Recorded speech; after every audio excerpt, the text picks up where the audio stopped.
Puji Tuhan. Untung ada istri saya sini dengarkan perkenalan yang hebat ini. Supaya dia tahu siapa saya sebenarnya. Karena di rumah saya enggak siapa-siapa.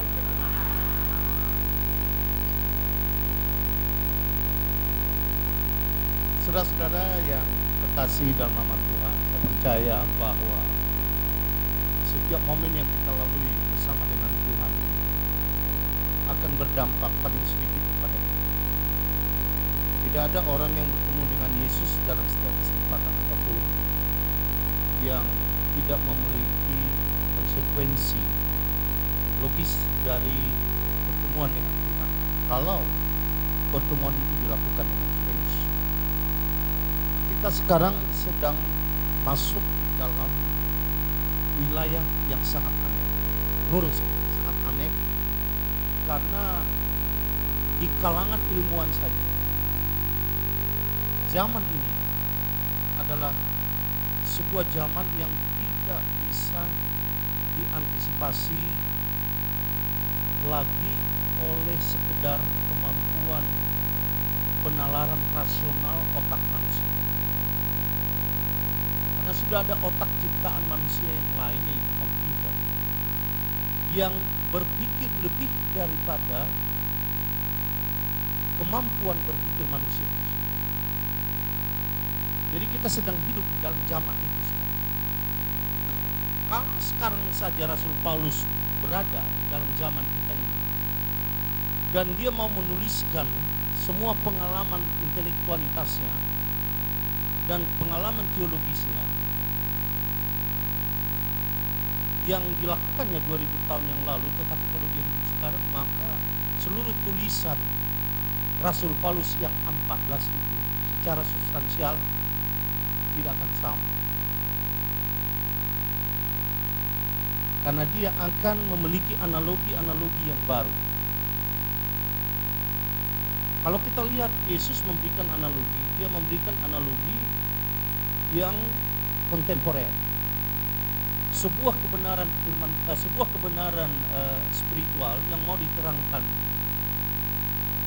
kepada manusia, dan manusia tidak akan pernah bisa menangkap kebenaran spiritual, kebenaran sorgawi itu, karena dia kemampuan otaknya belum sampai.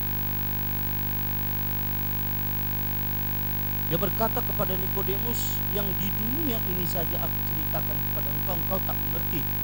Apalagi secara langsung engkau mendengarkan kebenaran sorgawi dalam bahasa sorgawi, konsep sorgawi, matematika sorgawi. Saya percaya bahwa matematika sekarang yang kita miliki ini adalah sebuah matematika bumi, kebenaran bumi. Dan Yesus datang dari sebuah kebenaran yang jauh dari bumi, yang jauh dari kemampuan lingkungan.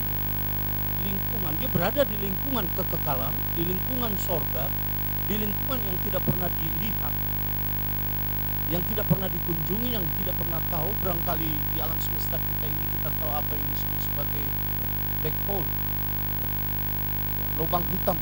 Sampai sekarang manusia tidak tahu apa di dalam. Mereka membangun teori-teori fisika untuk menyatakan black hole itu seperti apa, karena dia mempunyai kekuatan massa yang luar biasa sehingga bermiliar-miliar kilometer benda yang melewatinya akan tertelan oleh, karena kekuatan massa yang sangat luar biasa. Itu pun belum bisa diterangkan oleh manusia secara tuntas. Mengenai langit dan lain sebagainya. Manakala Yesus ingin mencoba memberikan kebenaran-kebenaran itu kepada kita, tapi tidak akan mungkin dapat kita nalar dengan kemampuan otak kita yang terbatas. Maka dia berbicara dengan bahasa yang bisa engkau mengerti seperti biasa. Itu disebut analogi. Sebuah kebenaran yang paralelis. Jadi paralel, berjalan di kiri, berjalan di kanan, dua-duanya tidak pernah menyentuh, tetapi mempunyai kebenaran yang saling mengikat satu dengan yang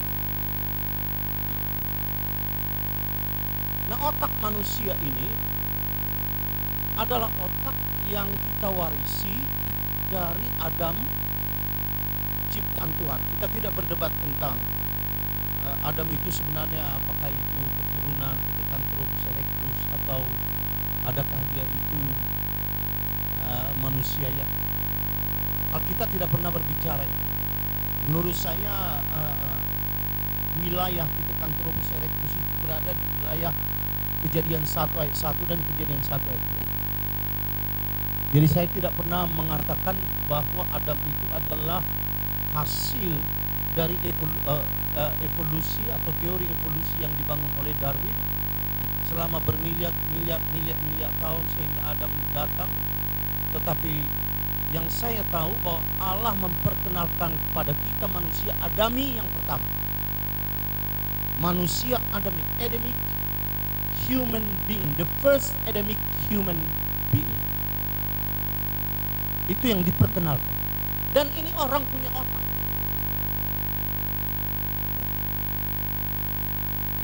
Karena keturunan-keturunannya itu, generasi-generasi yang dilahirkan oleh the first Adamic human being ini mempunyai otak secara fisik.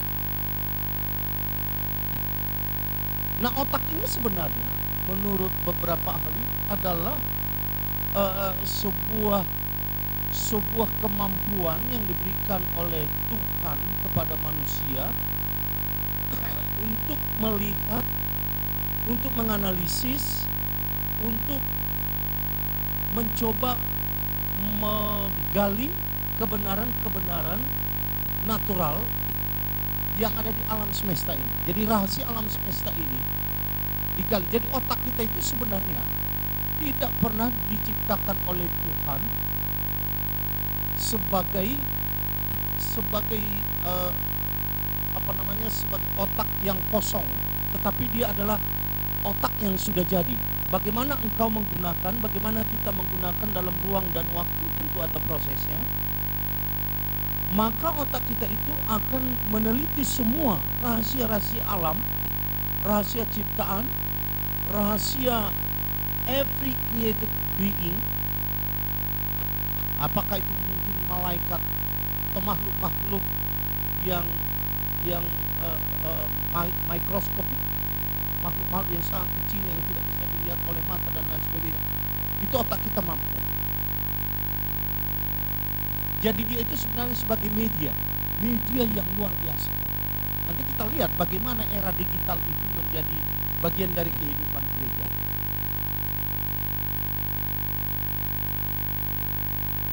Dia itu sebenarnya adalah media yang mentransfer, lebih tepatnya memproyeksikan semua rahasia ciptaan Tuhan itu di dalam bentuk penemuan. Jadi menurut saya manusia itu tidak pernah mencipta. Kata penciptaan itu sebenarnya hanya dimiliki oleh Allah. Nah, kalau kata penciptaan itu dipinjamkan, dilabelkan kepada manusia, maka sebenarnya kata mencipta di sana sepertinya otak manusia itu yang diberikan oleh Tuhan kepada Adam itu, kepada saya, kepada saudara, kepada semua manusia ini adalah otak menciptakan dalam tanda kutip, membuat sesuatu yang ada menjadi ada dalam bentuk lain. Jadi dia tidak pernah menciptakan seperti Tuhan ex nihilo, dari sesuatu yang tidak ada menjadi ada. Jadi bukan sesuatu yang tidak nampak menjadi nampak, karena itu sudah bisa dilakukan oleh otak manusia. Tetapi otak manusia itu hanya untuk mengelola, menjadi media dari seluruh sistem knowledge, sistem pengetahuan ilahi yang dimiliki oleh manusia dan alam semesta ini. Jadi saya berpikir satu kali kelak manusia ini, kalau kita lihat perjalanannya dari satu wilayah kepada wilayah yang dijalani oleh otak manusia itu, barangkali saya berkata bahwa manusia itu akan menganggap dirinya seperti Allah. Dan kita akan masuk dalam judul itu besok. Akan ada Baal baru,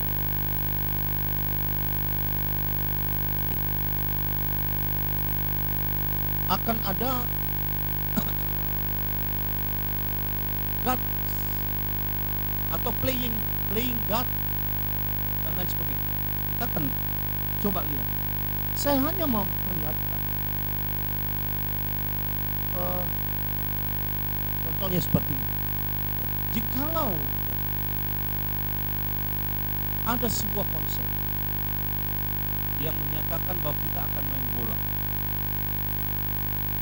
konsep main bola, maka Piala Dunia atau Piala Indonesia, Piala Nasional atau Piala apa saja, itu ada konsep. Maka diperlukan sebenarnya stadion bola untuk menunjukkan ide itu. Sebab kalau tidak ada stadion bola, ide itu sebenarnya nggak ada, kosong atau memang tidak bisa diselenggarakan.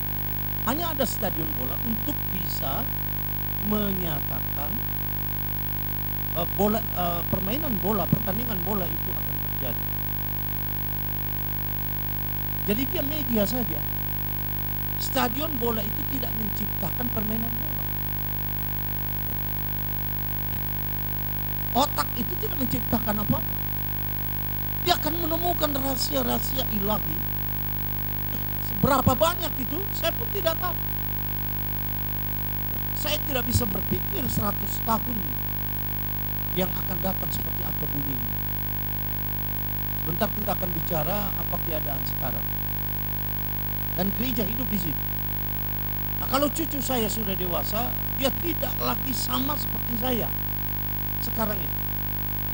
Paling cucu saya nanti sekitar 20-30 tahun lagi akan berada dalam situasi yang beda dengan yang saya alami sekarang. Dan gereja yang akan dimilikinya, yaitu Gereja Pentakosta Indonesia ini, akan berada di dalam sebuah situasi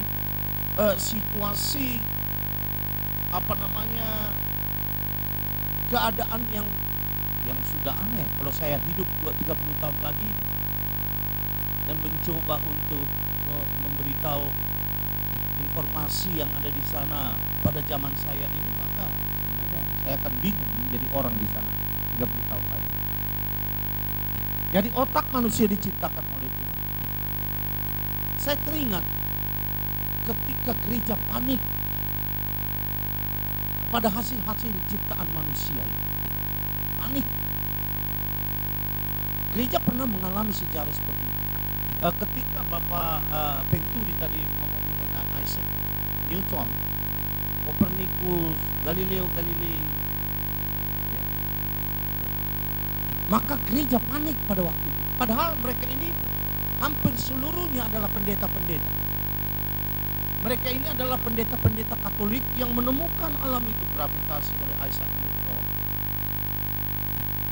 Galileo Galilei yang disebut dengan heliocentris dan segala macam. Panik. Mereka mengatakan itu adalah palsu, itu adalah tidak benar, itu adalah sebuah teori yang bertentangan dengan Alkitab. Karena mereka memang tidak memahami firman Tuhan itu seperti kita memahami firman Tuhan itu sekarang. Berbeda kan? Beda. Beda itu. Karena kalau sekarang dalam keadaan sekarang saudara meneliti Alkitab, dan opung saya meneliti Alkitab 100 tahun yang lalu, maka dia punya interpretasi atau logika teologisnya itu pasti berbeda dengan apa yang kita pelajari sekarang. Nah, otak manusia ini, saudaraku, adalah kemampuan potensi yang mendekat kepada spesies tunggal ini.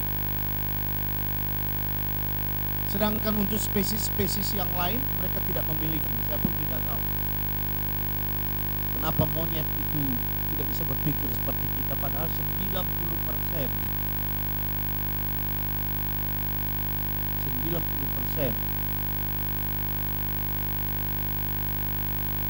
karakteristik biologis mereka bersama dengan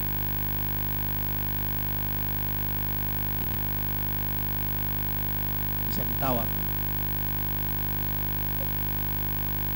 Sebab ada mulai saya lihat mengeringkan kepala dari manfaatnya itu 90%. Tapi beberapa ahli saya melihat ada 93, ada 96, ada 97, ada jadi hampir mirip manusia. Tapi they cannot think like you think.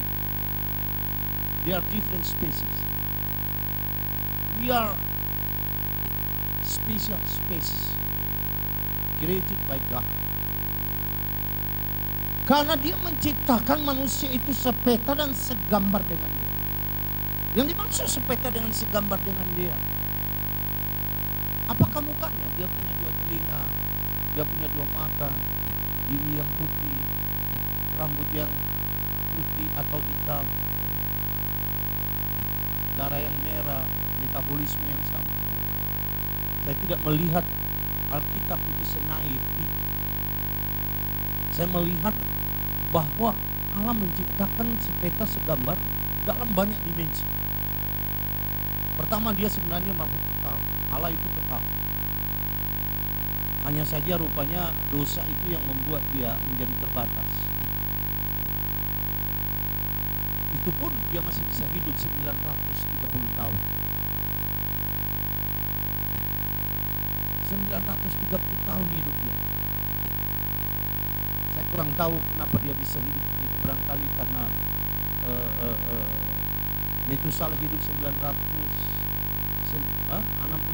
tahun. Ya. Ada yang 600, ada yang 400, ada yang 300 tahun karena oksigennya masih murni sekali barangkali. Makanannya murni sekali, tidak ada rekayasa. Nah, jadi metabolismenya bagus, berjalan seperti original. Ya. Barangkali mereka mati karena bosan hidup lah. 1000 tahun, macam mana 1000 tahun? Saya 67 tahun, 68 tahun sekarang sudah rada-rada bosan. Jadi artinya apa, saudaraku yang kekasih Tuhan? Yang saya ingin mau beritahukan satu kesimpulan kecil, bahwa kita tidak boleh alergi kepada kemampuan berpikir manusia dan hasil. Kita barangkali alergi kepada ketidakmoralan penggunaan dari kemampuan berpikir manusia. Bagi kita orang percaya, setiap teknologi secanggih apapun itu, entah berapa banyak lagi teknologi yang akan kita temukan, itu semuanya sifatnya netral.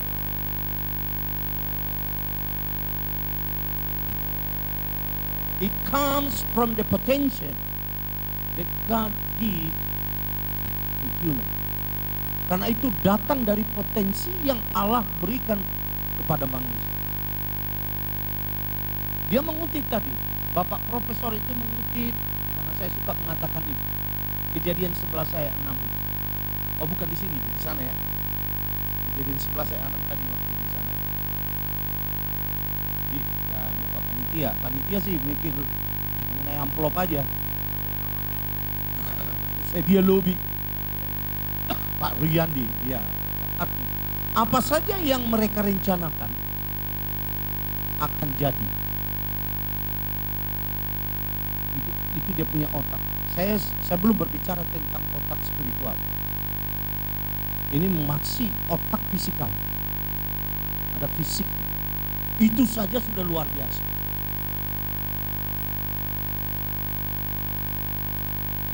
Oleh karena itu menurut saya kita tidak boleh alergi. Barangkali kita harus memasukkan segi moral, morality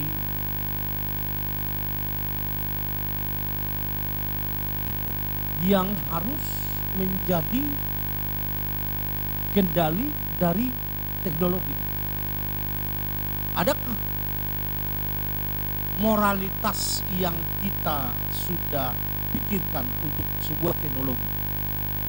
Misalnya, perlukah nuklir itu kita batalkan atau kita demo untuk supaya jangan membuat nuklir?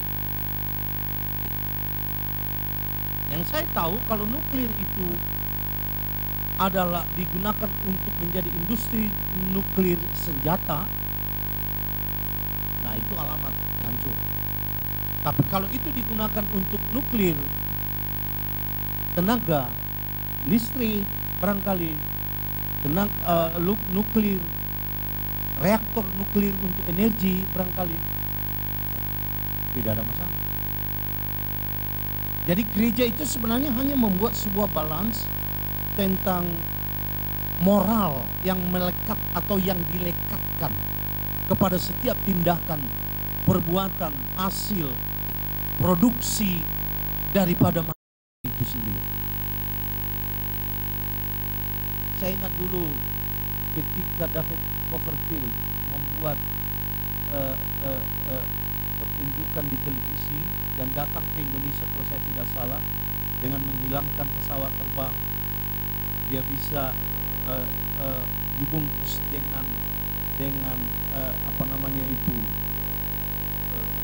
selimut di sini, selimutnya jatuh ke lantai, orangnya tidak nampak, lalu dia muncul di sana. Lalu ada kelompok pendeta yang membuat seminar seperti ini, banyak pengikut mengatakan itu datang dari iblis. Ya, hanya yang ngerti saja tertawa, yang nggak ngerti nggak tertawa. Sekarang tidak ada satupun pendeta yang mengatakan itu datang dari iblis. Itu hanya teknologi saja, itu kemampuan rekayasa teknik saja. Ya, nah, bisa diungkapkan di televisi, saudara bisa lihat kenapa orang yang digergaji itu tetap terpotong, ternyata bukan sihir. Ya, rekayasa ini saja. Jadi gereja kita menurut saya tidak boleh langsung menghakimi, apalagi menghukumi sebuah teknologi, kecuali tadi gereja harus mampu membuat nilai moral dari setiap teknologi, dari setiap produk otak manusia itu. Barangkali jangankan Kristen, manusia normal saja akan membuat peraturan-peraturan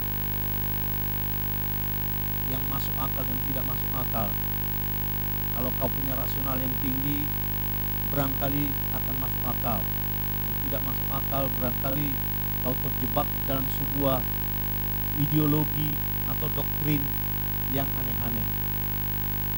Saya pernah melihat, saya tertawa, saya pernah melihat perdebatan antara orang-orang liberal, the leftist in the States. Dalam Amerika itu ada golongan liberal, orang-orang yang sangat ke kiri-kirian, orang-orang yang sangat kiri, dengan mereka yang konservatif menyatakan tidak boleh ada pengguguran kandungan, ya, apalagi itu sudah 3 bulan. Tetapi orang sebelah sana mengatakan bahwa itu kan perempuan itu punya hak atas tubuhnya sendiri. Jadi kalau misalnya dia janinnya itu sudah berumur 9 bulan, tinggal lahir 10 hari lagi, dia bisa digugurkan, itu diambil, dibuang, karena dia punya hak untuk tubuhnya sendiri. Seperti itu. Saya tertawa saja mendengarkan mereka berdebat terus sampai sekarang tentang aborsi.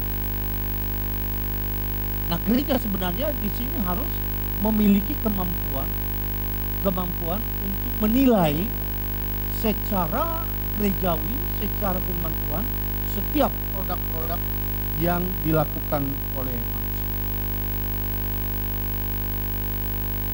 Nah, ini katakan orang akhir zaman.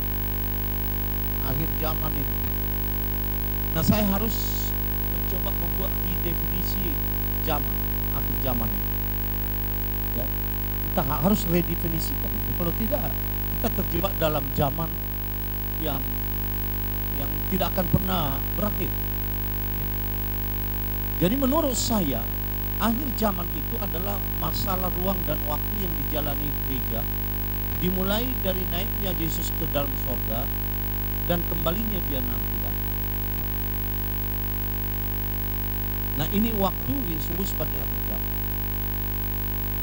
Nah, tentu saja di dalam Alkitab ada banyak tanda-tanda, nubuatan-nubuatan yang akan terjadi, mengantisipasi semua perjalanan zaman itu sampai dia menuju kepada akhirnya, kepada akhir zaman.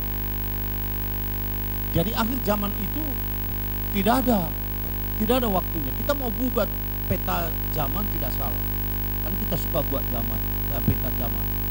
Nah, barangkali kita pernah belajar, saya juga pernah mengajarkan itu. Lama-lama saya berpikir, apakah kita harus terjebak dalam sebuah doktrin yang kita bangun dari interpretasi sementara kita dari Alkitab. Ketika firman Tuhan mengatakan bahwa Allah mencipta itu selama 6 hari. Pada hari ke-7 dia berhenti. Lalu untuk peta zaman maka dibuat 6.000 tahun. Satu hari itu sama. Petrus mengatakan satu hari itu sama dengan 1.000 tahun bagi kita, itu sama dengan satu hari bagi Allah. Lalu hubungkan dia. Allah menciptakan satu hari 1.000 tahun. Berarti peta zaman dari Adam sampai Abraham 2.000 tahun. Dari Abraham sampai Tuhan Yesus 2.000 tahun. Dari Tuhan Yesus dia akan datang 2.000 tahun. Karena sudah ada jawabnya, jalannya kita tinggal buat. Karena itu sudah ada di kitab Kejadian. Sehingga banyak pendeta kita menunggu Tuhan Yesus datang tahun 2000 yang lewat. Sudah 19 tahun lewat. Ada pula pendeta kita yang membuat 20 tahun lagi Tuhan Yesus akan datang. 2 tahun lagi, tahun 92 dia mengatakan Tuhan akan datang. Tahun 93. Karena kenapa 93? Karena tribulation itu 7 tahun. 3 tahun untuk masa kedamaian semua, 3 tahun untuk penganiayaan yang luar biasa itu. Jadi dikurangi dari 2000 tahun itu semua nubuatan-nubuatan terjadi. Nah, apakah kita alih kepada nubuatan? Saya pikir tidak. Tetapi apakah kita mau frame, menjebakkan semua penafsiran kita tentang Alkitab dalam sebuah jebakan yang kita bangun sendiri dan kita hidup di sananya, sementara cucu kita yang muncul kemudian daripada kita akan mentertawakan kita. Saya saja sudah mulai tertawa kepada akhir zaman yang diceritakan kepada saya 20 tahun yang lalu, atau yang saya khotbahkan 30 tahun yang lalu. Karena terlalu doktrinal, terlalu terframe. Padahal bingkainya itu sebenarnya ada di dalam setiap kejadian yang dilalui oleh gereja itu. Jadi bingkai itu elastis menurut saya. Karena setiap kebenaran firman Tuhan yang ditafsirkan pada masanya akan tetap menjadi kebenaran. Tetapi itu tidak akan membatalkan sebuah kebenaran di hadapan sana 100 tahun kemudian. 100 tahun kemudian. Jadi zaman itu adalah setiap hari di mana engkau hidup. Akhir zaman itu adalah kalau Yesus sudah mau datang, itu baru akhir zaman. Kalau Yesus belum datang, yang susahnya Yesus sendiri tak tahu kapan dia datang. Ya nggak tahu dia. Dia bilang cuma Bapak yang tahu. Tapi saya pernah punya teologi seperti ini. Barangkali Yesus mengatakan itu karena dia sebagai manusia. Atau barangkali dia mengatakan itu karena dia tidak ingin mendahului Allah untuk menyatakan itu. Karena akhir zaman itu adalah waktunya Allah. Allah menunjukkan dirinya secara totaliter kepada alam semesta ini. Karena ketika Yesus datang ke bumi ini 2 kali, atau Allah menunjukkan dirinya ke bumi ini, ke orang manusia ini, karena medianya manusia loh, bukan malaikat.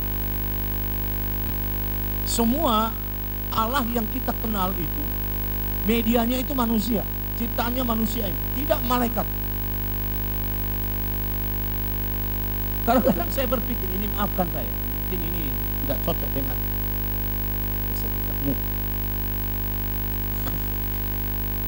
Kadang-kadang saya berpikir bahwa ketika Daud mengatakan kita diangkat setingkat lebih tinggi daripada malaikat. Nah, kadang-kadang saya berpikir secara teknis, apakah mungkin manusia akan bisa bertindak seperti malaikat yang dikenal oleh nenek moyang kita dulu? Dan kita sudah mulai seperti malaikat.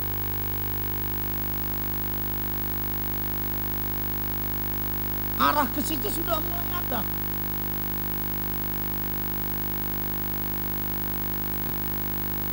Katakanlah waktu itu sudah tidak ada di muka bumi ini lagi.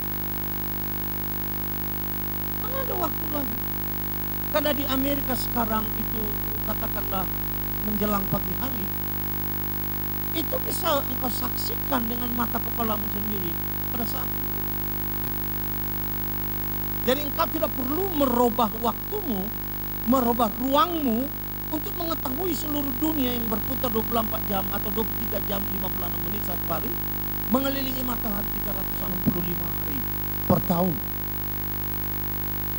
Dan sudah melakukan rotasinya begitu bermiliar-miliar tahun menurut ahli fisika. Oleh karena itu, saya melihat bahwa gereja harus dibangun dalam sebuah teologi yang berlaku pada zaman. Berlaku pada zaman. Saya melihat firman Tuhan itu lebih luas, lebih hebat, lebih luar biasa pada zaman saya ini, lebih daripada mereka yang pernah hidup di dalam dunia. Saudaraku yang kekasih sama Tuhan, bahwa pengetahuan itu akan makin bertambah. Itu sudah jelas sekali. Dan pengetahuan yang akan makin bertambah ini, saudaraku yang kekasih sama Tuhan, karena itu tidak lagi hasil dari kemampuan berpikir yang sistematis dari manusia itu sendiri, tetapi karena otak manusia itu sudah dimasukkan ke dalam komputer. Jadi komputer itu sebenarnya adalah akumulasi dari seluruh otak manusia sejak adanya muka bumi ini. Ada di sana semua.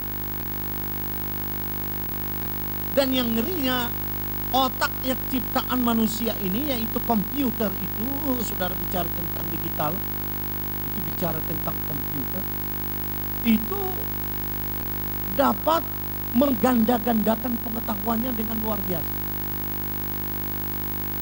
Kalau evolusi Darwin itu terbatas, evolusi Darwin itu hanya terjebak dalam sebuah teori, evolusi Darwin itu hanya hanya menyatakan kebenaran semasa, jadi bukan kebenaran yang bersifat totaliter dan absolut. Maka evolusi komputer itu, saudaraku yang kekasih sama Tuhan, tidak ada batasnya, terus.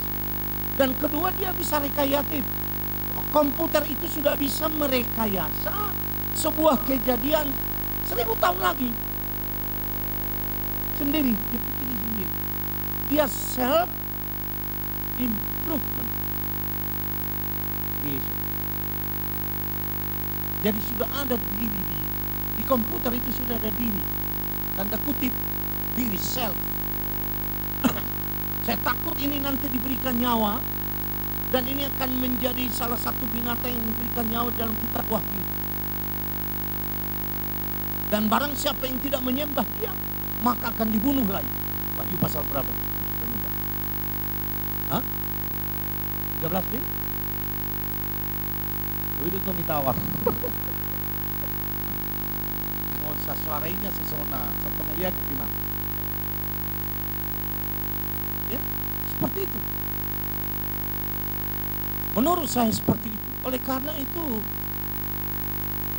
dibutuhkan sebenarnya orang-orang yang bisa, kata Yesus, lihatlah sekeliling. Nah, ini bukan masalah surga. Saya yakin kita semua akan ke surga. Tanpa komputer, tanpa apa pun kata foto ya.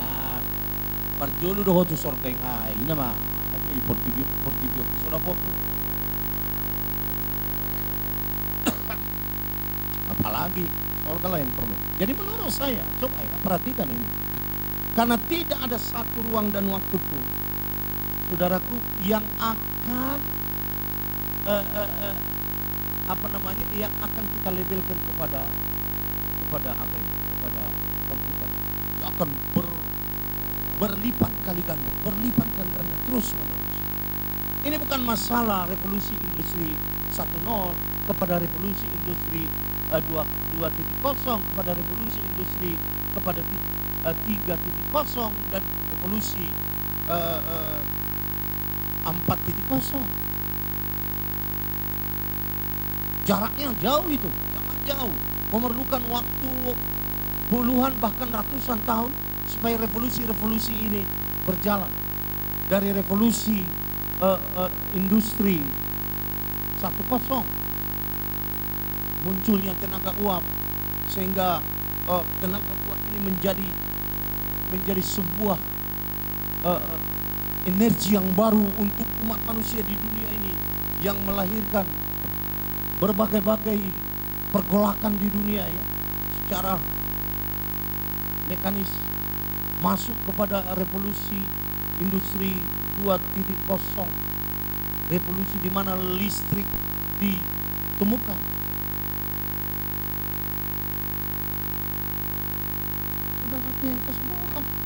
Ini komputer akan berpikir sendiri.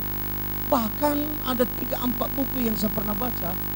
Mereka, otak manusia itu sendiri, otak yang ada dalam pikiran kita, kemampuan analisis, kemampuan penalaran otak, rasionalitas kita tidak mampu mengerti apa yang dianalisis oleh komputer itu. Sehingga orang akan menamakan dia, Allah akan menamakan dia pemikir yang luar biasa.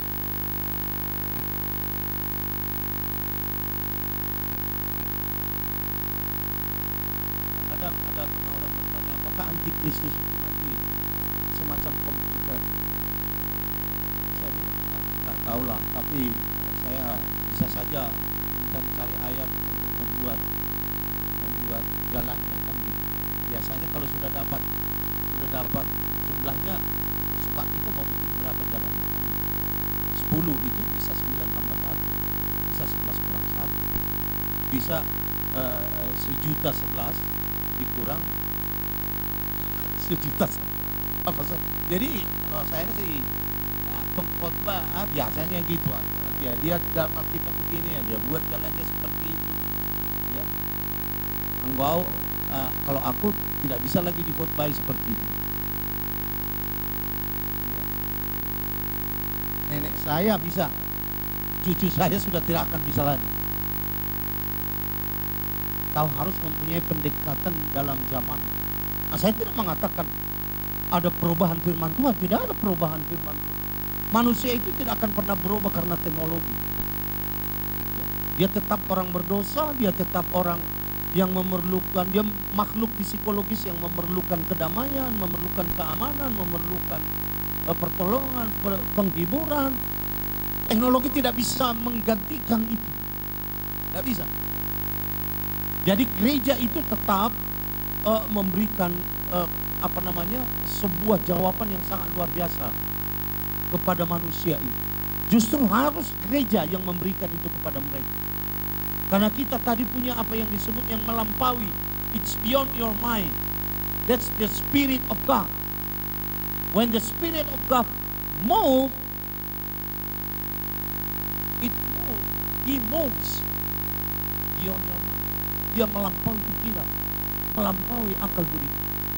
Jadi gereja harus tetap, kita tidak perlu fobia seperti yang dikatakan oleh Bapak Venturi tadi. Fobia, ketakutan yang sangat luar biasa tentang teknologi. Orang tidak percaya lagi kepada Tuhan. Oh ya, jelas itu. Tuhan mereka adalah ilmu itu sendiri. Tuhan mereka adalah sesuatu yang mereka ciptakan itu. Firman Tuhan sudah mengatakan itu. Mereka akan mengedor, itu memuliakan ciptaan. Bukan sang pencipta tetapi ciptaan. Era digital di mana informasi bertabur lalu lintasnya sangat luar biasa, saudaraku yang kekasih sama Tuhan. Bebas dan langsung diketengahkan kepada siapa saja. Tidak perlu permisi kepada pendeta, kepada guru, kepada sintua, bapak dan ibu atau siapa saja. Tidak ada pintu yang bisa mengunci dia. Ya. Sehebat apapun kunci yang kau berikan kepada handphonemu, sehebat itu juga orang akan dapat membuka itu. Sehingga engkau tidak akan pernah bisa elakkan era digital ini. Internet dengan segala aplikasinya itu menjadi sebuah kerajaan. Pernahkah saudara tahu this is the kingdom, the digital kingdom? Saya menyebutnya sebagai digital kingdom. Kerajaan digital. Kenapa kerajaan digital? Karena kerajaan digital ini sudah menjadi sebuah sistem kerajaan. Ya. Definisi kerajaan atau negara itu menurut perjanjian Geneva adalah, pertama ada negaranya, kedua ada pemerintahannya. Definisi negara itu dia mempunyai pemerintahan, mempunyai rakyat, dan mempunyai wilayah. YouTube sudah begitu. YouTube itu adalah sebuah kerajaan. Karena ada orangnya di situ, ada wilayahnya, wilayah mayanya itu ada di sana. Pemerintahnya ada aturan-aturan di sana. Mereka harus tunduk kepada itu. Gereja sedang berhadapan dengan sebuah kerajaan yang lain. Sebuah kerajaan, bukan kerajaan iblis dalam tanda kutip, yang suka membunuh orang, mencaci maki, menohok, kata Rasul Paulus, menohok dari belakang. Tapi ini sebuah sistem kerajaan digital kingdom, which is very powerful, karena yang mengelola ini otak manusia. Dan bukan hanya itu, dia bisa mengelola dirinya sendiri, mengupgrade dirinya sendiri dengan luar biasa. Dengan apakah gereja akan bersaing dengan kerajaan seperti ini?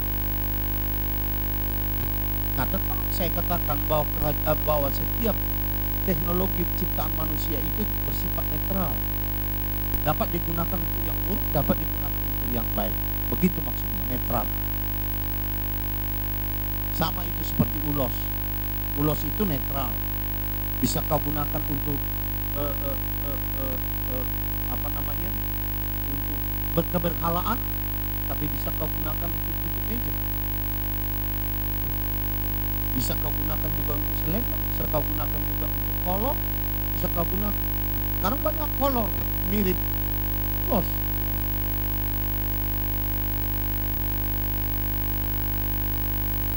Mana itu? Saya lihat dia, semua ulos ada. Bucurjo saya ada, nanti saya tunjukkan sama.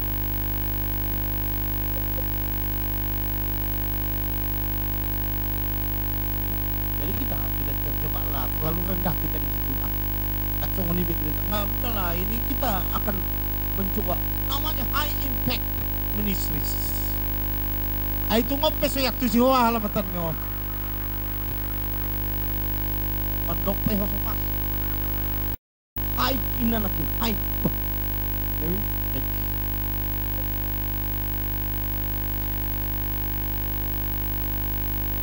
Oleh karena itu, saudaraku yang kasih sama Tuhan, kita harus belajar untuk menelaah what is going on all over the world now.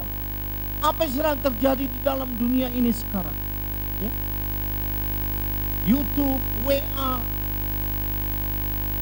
Twitter, apa namanya itu? Instagram, apa namanya itu? That's all kingdom. So human being create their own kingdom through the computer, and the computer itself control the management of life, management kehidupan dari manusia. Hati-hati. Menurut saya mungkin tak serius soal saya tu sina hono kono.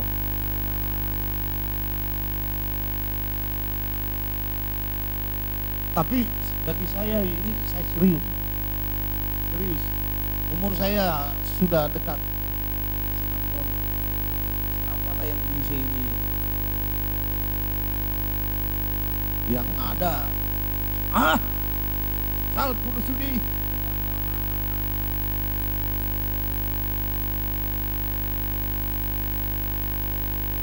Dia mabenotkan mengerigatkan neraka. This is a new kingdom, digital kingdom that influence the whole dimension, the whole level of life yang mempengaruhi seluruh sistem kehidupan kita. Bahkan satu kali kelak dia akan menciptakan ibadah gereja Allah yang sangat cocok dengan manusia, kelompok-kelompok dan lain sebagainya. Nah, gereja di wilayah digital ini harus mendefinisikan hidup di zaman di mana realita itu ada. Jadi kita harus menganalisis realita yang sedang kita hadapi sekarang. Dan tidak mungkin itu dalam seminar ini semuanya tuntas, tidak. Apa yang bisa kita lakukan? What's going on in our world? Sama dengan Tuhan Yesus katakan, kalian pintar kok melihat zaman, melihat keadaan.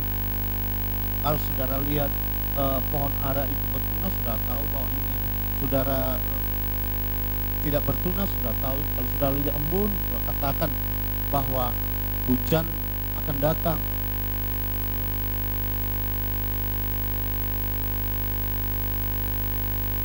Menilai alam kamu tahu, menilai zaman kamu tidak tahu, kata Yesus.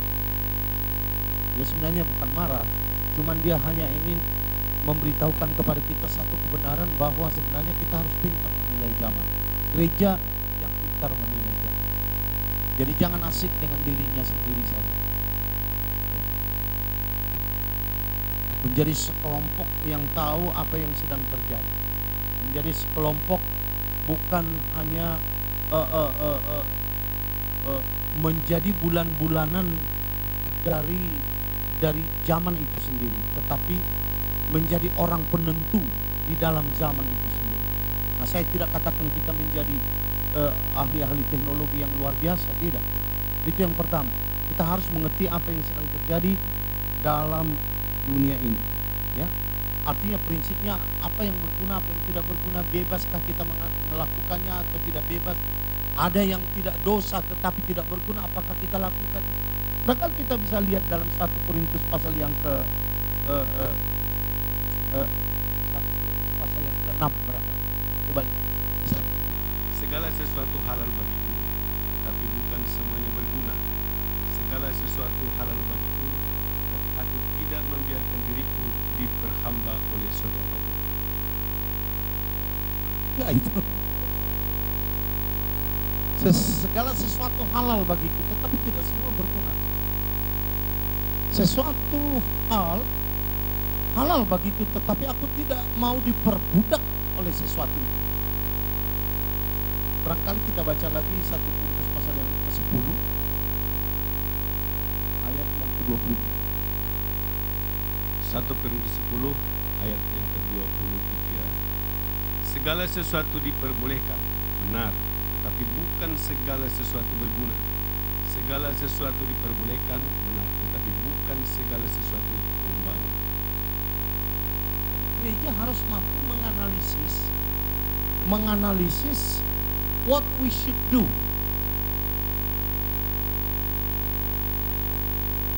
And what we should not do. Bukan berarti siki-siki ukurannya adalah dosa. Bukan. Siki-siki ukurannya adalah dosa. Sama di gereja kita ada beberapa hal yang kecil, remeh-temeh. Misalnya memisahkan dalam gereja itu, memisahkan laki-laki dan perempuan walaupun itu suami dan istri. Sampai kita bisa menerima suami, istri, laki-laki dan perempuan itu duduk bersama sampai di situ. Sepanjang itu kita tidak perlu harus katakan sudah bisa campur saja. Tidak bisa, tenang. Apalagi orang Batak itu ada bau di situ. Ada hahadoli di situ. Nggak bisa. Wah, sama orang kenapa bisa? Ya mereka itu jangan bau sih. Bau na people di opay sih. Di sini ngomong saja kita nggak bisa. Di sini ngomong, apakah semua itu halal? Berguna enggak? Berguna enggak itu untuk kita? Kalau enggak berguna ngapain? Nah, setiap analisis kepentingan gereja atau jemaat Tuhan itu harus berorientasi kepada kegunaan jemaat itu sendiri. Itu sebabnya saya tidak mempromosikan memberi salam dengan saling berciuman, walaupun kita sudah melakukannya, berciuman satu dengan yang lain. Sudah kan?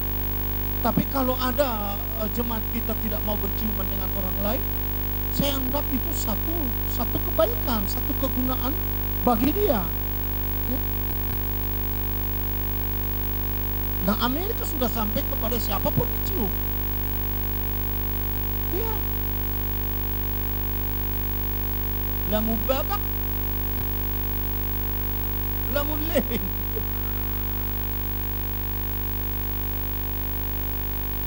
Ini gereja hancur ini nanti.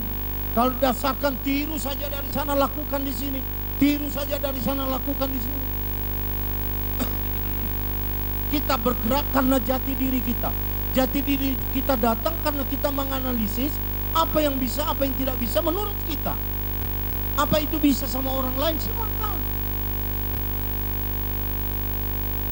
Ketika saya tahu bahwa kolesterol saya itu di bawah 200, hanya 120 sekian, saya makan babi. Gak ada masalah. Terus datang pendeta siapa yang kemarin bilang, masih bisa bapak makan babi begitu ya? Aku sudah 10 tahun tidak pernah makan. Ya tahu. Kolesterolmu sudah 300. Ngerti nggak? Ini gereja, ini kelompok membangun dirinya sendiri, bukan keranjang sampah. Yang baik pun masuk, yang buruk pun masuk, tidak. Nah, saya tidak mengatakan bahwa kita suatu tempat di mana apa saja masuk, tidak.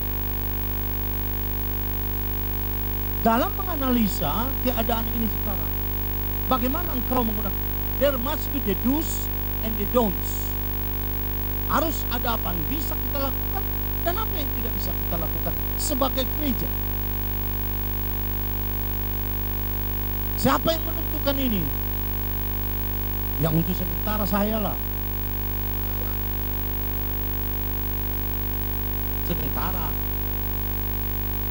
Kalau tidak, saudaraku yang kekasih sama Tuhan, gereja akan masuk terjebak dalam sebuah keadaan yang tidak baik. Ini di era penolakan terhadap sesuatu yang baru harus didasarkan kepada analisis yang orientasi kepada kepentingan gereja atau kepentingan rohani gereja itu sendiri. Ya. Jadi jangan terus. Ketika ketika Yeremia menyuruh Baruk dalam Yeremia 36, menyuruh Baruk untuk menuliskan pesan-pesan karena dia tidak bisa pergi ke bait Allah untuk menyatakannya secara langsung. Jadi ada kitab gulungan. Kitab gulungan yang pertama yang dituliskan oleh Yeremia melawan tradisi yang biasa. Tradisi yang biasa adalah dia menyampaikan langsung dengan mulutnya. Apakah itu kepada raja di istana atau kepada raja yang ada di bait Allah atau jemaat yang ada bala. Dinyatakannya langsung. Nubuatankah, firman Tuhankah, apakah? Nah, satu kali ini Yeremia mengatakan kepada Baruk, tuliskan itu kepada gulungan kitab, bacakan itu kepada raja. Nubuatan-nubuatan ini isinya biasa saja, isi untuk memberkati, isi untuk memperbaiki, atau isi untuk menyatakan dosa. Nubuatannya seperti itu, firman Tuhan seperti itu. Saudara baca itu perjanjian lama.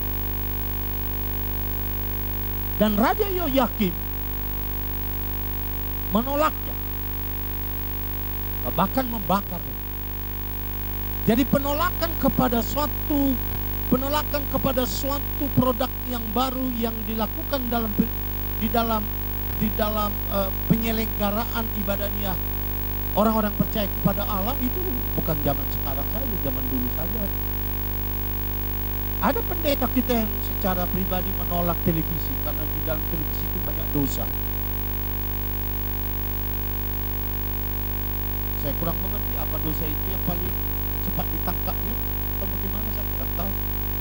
Tapi dia merasa salah diri sendiri, dia bilang saya tidak mau baca televisi sampai dia mati. Dia tidak pernah mau baca koran sama dia sudah mati sekarang. Tapi ketika dia hidup, dia pikir Soeharto masih hidup. Dia pikir masih Presiden Soeharto, padahal sudah 4 kali ganti.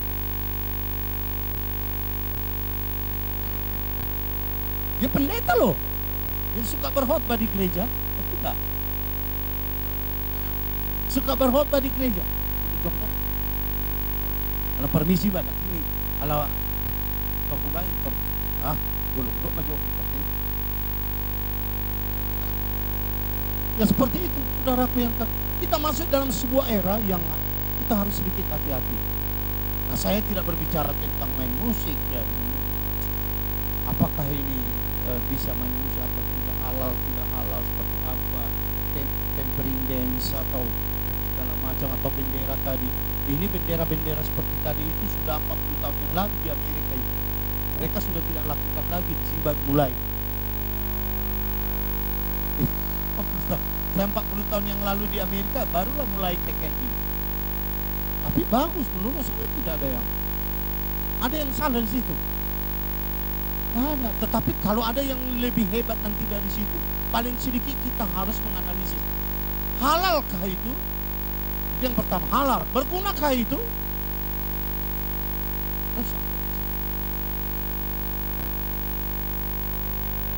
Kalau di Amerika, mereka sudah bisa mempromosikan perceraian.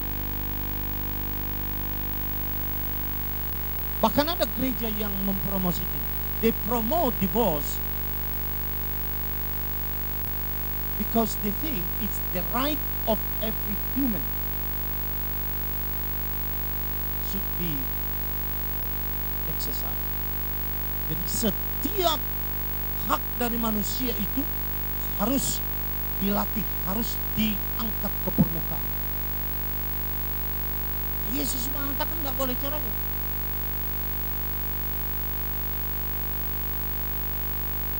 Kecuali karena berzina. Dan yang berzina itu harus perempuan. Iyalah. Karena di dalam orang Yahudi tidak boleh perempuan menceraikan. Yang bisa menceraikan adalah siapa? Laki-laki. Nah, kita sudah diatur undang-undang yang baru yang perempuan pun bisa menceraikan, yang laki-laki pun bisa mencerai. So what you do? Apa yang kau lakukan sebagai gereja?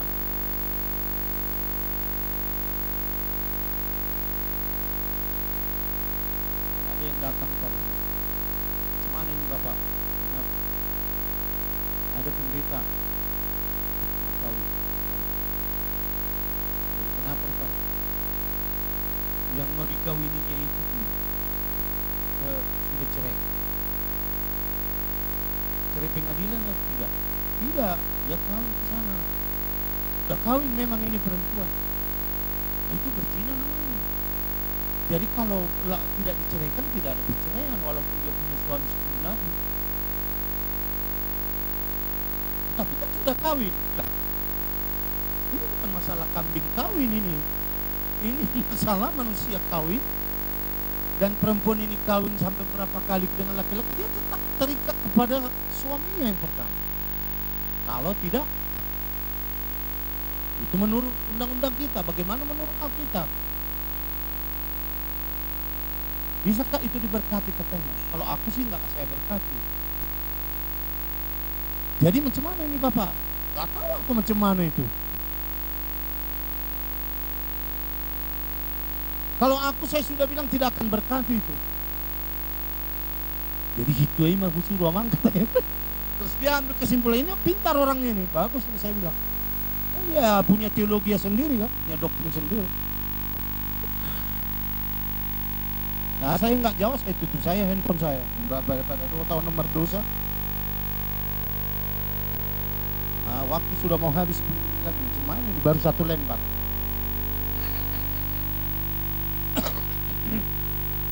Jadi apa kesimpulannya? Tidak boleh lagi kita hindarkan digital. Maka saudaraku yang kekasih sama Tuhan, orang-orang yang bersiliweran di dalam dunia maya itu siapa yang memperdulikan?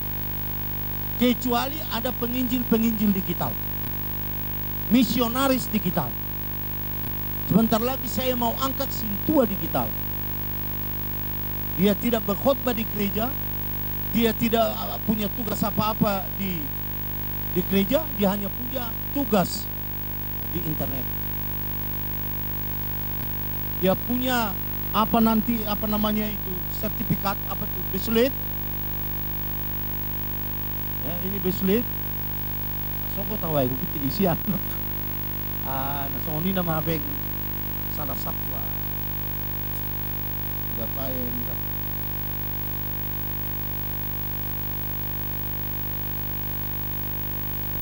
Di mana saya sajulu ya untuk markat saya sudah bagai rupiah beng sukses sampai.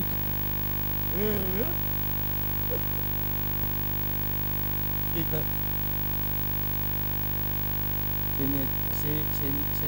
seni saksian saya naben orang bisa ada.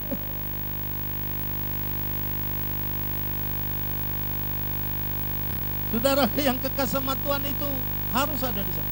Tetapi intinya adalah bahwa gereja itu harus menghasilkan penginjil-penginjil ke seluruh dunia. Dunia nyata dan dunia maya. Jadi dia tidak boleh berdiri sendiri. Karena dia harus mempunyai sumber yang benar, untuk tujuan yang benar, dan cara yang benar dalam sistem penginjilan apapun. Jadi bukan sekedar hanya main-main saja Yesus mengumpulkan 12 murid untuk menjadi muridnya. Sementara yang mau percaya kepada dia ratusan, bahkan pernah 70 kali. Dia tidak angkat itu jadi murid. Dia selalu membuat semacam lingkaran berkeliling kepada dia. 12 murid ini. Di antara 12 murid ini pun ada 3 yang menjadi inner circle. Yaitu Yakobus, Yohanes, dan Petrus. Inner circle ini selalu melihat lebih dekat rahasia-rahasia tentang pribadi Yesus lebih daripada murid-murid yang lain, walaupun bukan maksud Yesus menganaktirikan atau membuat sebuah semacam rasisme, ya. Tapi kalau mereka menjadi penginjil-penginjil liar, penginjil-penginjil yang tidak tahu apa yang mau diucapkan, tidak tahu mengenai Kristus, tidak tahu mengenai Yesus, hanya debat teologis saja. Pernahkah saudara tahu bahwa debat teologi, keselamatan itu bukanlah hasil debat teologis? Bukan hasil debat teologis. Keselamatan itu adalah how you believe the person of Jesus in your life. That's the truth. It's not just how to tell about Jesus. In this digital era, you have to understand, if you are not the result of church faith yang diproduksi oleh iman gerejamu, maka saudaraku, wilayah digital itu akan menjadi wilayah hoax, antitesis dari sebuah tesis kebenaran yang akan diberikan, yang telah diberikan oleh Tuhan kepada kita. Teknologi tidak akan dapat mengubah manusia, tetapi kaulah yang akan mengubahnya. Gereja harus tetap menjadi pusat pekabaran Injil ke seluruh dunia. Bangsa, suku, kelompok, kaum, laki-laki, perempuan, siapa saja, ya. Tetapi itu harus didasarkan. Jadi gereja harus tetap memberikan kepada murid-muridnya atau kepada anggotanya sebuah kemampuan imamati. sebuah kemampuan imani, sebuah kemampuan ibadania, sebuah kemampuan pengertian teologia, sebuah kemampuan pengertian doktrinal dari gereja itu sendiri. Selalu akan ada market, field market atau market field, selalu akan ada. Kita baca itu dalam kita melihat dalam Yohanes 4 ayat 35b. Ya. Saya melihat seperti itu. Yohanes 4 ayat 35b, selalu akan ada market field dan penuai yang terutus. Samaria yang bernama Sikar dekat tanah yang diberikan. 35b aja. 35b.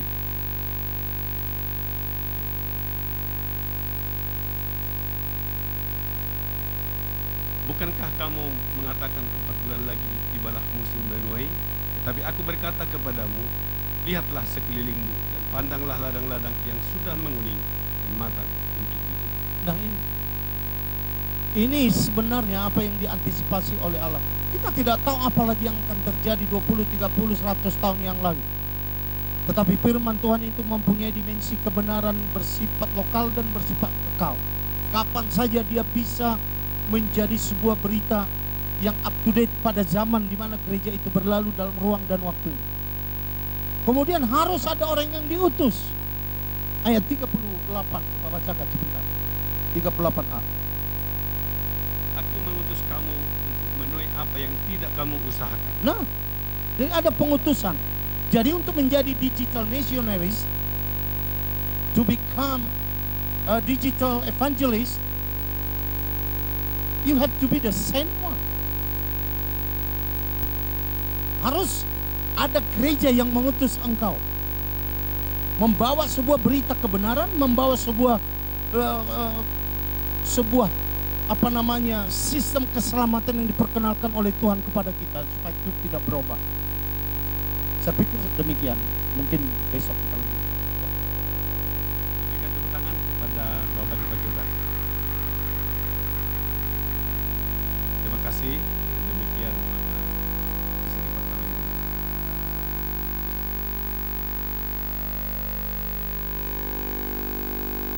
Jika engkau telah bukakan rahasia kebenaran firman, bisa kami terapkan dalam kehidupan kami sehingga gereja bertumbuh dan berakar. Terima kasih kau berikan hambamu hikmat dan marifat yang selalu bertambah-tambah lagi sehingga kami bisa menjadi. Terima kasih dalam nama Yesus. Amin.